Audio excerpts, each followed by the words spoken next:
കേരളം ശക്തമായ ജനകീയ പ്രതിരോധങ്ങളിലൂടെ ഇതുവരെ അകറ്റി നിർത്തിയ സംഘപരിവാർ രാഷ്ട്രീയത്തിന് പിൻവാതിലിലൂടെ പിടിമുറുക്കാൻ PM ശ്രീ പദ്ധതി അവസരമൊരുക്കുമെന്ന് മുൻ MLA advocate BR Sunilkumar.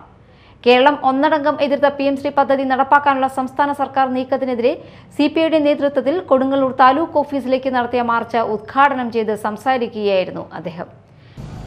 Congress ജയിച്ചുകൊണ്ട് കേരളത്തിലെ RSSന് ഒരു മുഖ്യമന്ത്രിയെ സംഭാവന ചെയ്തുകൊണ്ട് കേരളത്തിലെ എമ്പാടും വർഗീയ ഫാസിസത്തിന്, സവർണ ഫാസിസത്തിന് വഴിയൊരുക്കുന്നതിനുള്ള നടപടികളാണ് ഇന്ന് ഈ കേരളത്തിൽ നടന്നുകൊണ്ടിരിക്കുന്നത്.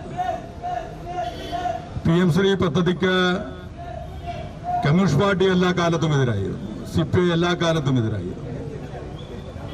ഇന്നും കമ്മ്യൂണിസ്റ്റ് പാർട്ടി PM ശ്രീ പദ്ധതിക്ക് എതിരായിട്ട് നിൽക്കുന്നു എന്നുള്ളത് എന്തുകൊണ്ട് തന്നെ?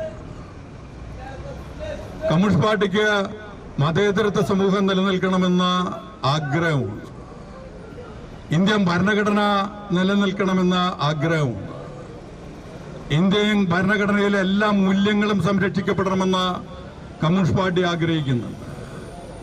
ഇന്ത്യക്ക് ഡോക്ടർ BR അംബേദ്കർ എഴുതി ചേർക്കപ്പെട്ടിട്ടുള്ള ആ ഭരണഘടന തന്നെയാണ് കമ്മ്യൂണിസ്റ്റ് പാർട്ടിയുടെ നയമായിട്ട് കൊണ്ടുവരുവാൻ ആഗ്രഹിക്കുന്നത്. CPI ജില്ലാ കൗൺസിൽ അംഗം PP സുഭാഷ് അധ്യക്ഷത വഹിച്ച യോഗത്തിൽ മണ്ഡലം അസിസ്റ്റന്റ് സെക്രട്ടറി PB ഹൈസ്, AIYF ജില്ലാ vice president TR Jithin, Kerala Mahila Sangham മണ്ഡലം സെക്രട്ടറി സുമാ ശിവൻ, AISF മണ്ഡലം സെക്രട്ടറി അഖിൽ K ജോൺസൺ എന്നിവർ സംസാരിച്ചു.